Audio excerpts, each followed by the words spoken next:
જય રાધે રાધે. એક દિવસ પહેલાં જ હમણાં જે ગુજરાત સરકારના પ્રવાસન વિભાગ જે રહેલું છે એ પ્રવાસન વિભાગ દ્વારા જેને કહી શકાય ગુજરાતનો સૌ પ્રથમ અને કચ્છનું ગૌરવ સમાન એક તીર્થ સમાન એવા છે ગોવર્ધન પર્વતનું જે ચાલી રહ્યું છે કાર્યક્રમ. એ ગોવર્ધન પર્વતમાં પ્રવાસન વિભાગ તરફથી પ્રવાસન મંત્રી શ્રી મુળુભાઈ બેરા તરફથી માતબર રકમ એટલે કે 19 કરોડની રકમ જે એના વિકાસ કાર્ય માટે જે ફાળવવામાં આવી છે. અને એ વિકાસ જે છેલ્લા 2016-2018થી જેની ગોવર્ધન પર્વતની શરૂઆત થઈ, જે કચ્છમાં હજારો લાખો શ્રદ્ધાળુઓ એ પોતાનું મસ્તક ઝુકાવવા માટે દર્શન કરવા માટે આવતા હોય છે. એટલે કે પ્રવાસન સ્થળ જેવું એ ગોવર્ધન પર્વત સત્તા પર જે થઈ રહ્યું છે.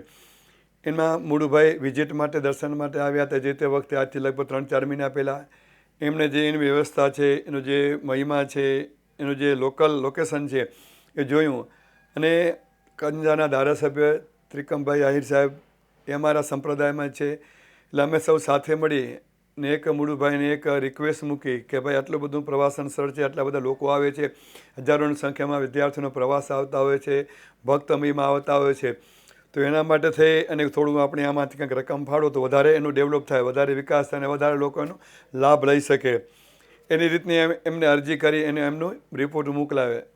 એ બધું જોઈ, એ બધું ધ્યાન રહી, સચિવો સાથે, મુખ્યમંત્રી સાથે આજે મિટિંગ કરી અને એમણે લગભગ ગઈકાલે જ એમણે 19 કરોડની માતબર રકમ ગોવર્ધન પ્રવાસના વિકાસ માટે ફાળવી છે.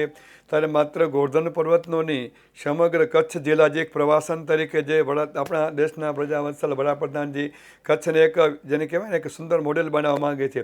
તો એને એક ભાગરૂપે અંજાર પણ એક ઐતિહાસિક ભૂમિ છે, એક તીર્થભૂમિ છે, એક છોટે કાશી જેવું ભૂમિ છે, અનેક પ્રવાસિક સ્થળો આવેલા છે. ભીડભાડ ભૂમિ હોય, સ્વામિનારાયણ ટેમ્પલ હોય, સવાસણ તળાવ હોય, એમાં એક ઓર પીછું ઉમેરાય અને ગોવર્ધન પર્વતમાં 19 કરોડની મહત્તમ રકમ ફાળવી છે. એમાંથી અનેક પ્રકારની સુવિધાઓ જે ભક્ત આવતા હોય, રસિકો આવતા હોય એના માટે થઈ અને એ ફાળવ્યું છે. એના માટે આપણા ચેનલથી એમનો ખૂબ આભાર માનીએ છીએ. અને અમારો સંપ્રદાય રસિક સંપ્રદાય છે એ પણ આનંદની હેલી જાય છે. બધાને ખૂબ ખૂબ એ લોકોને પણ હર્ષ થાય છે.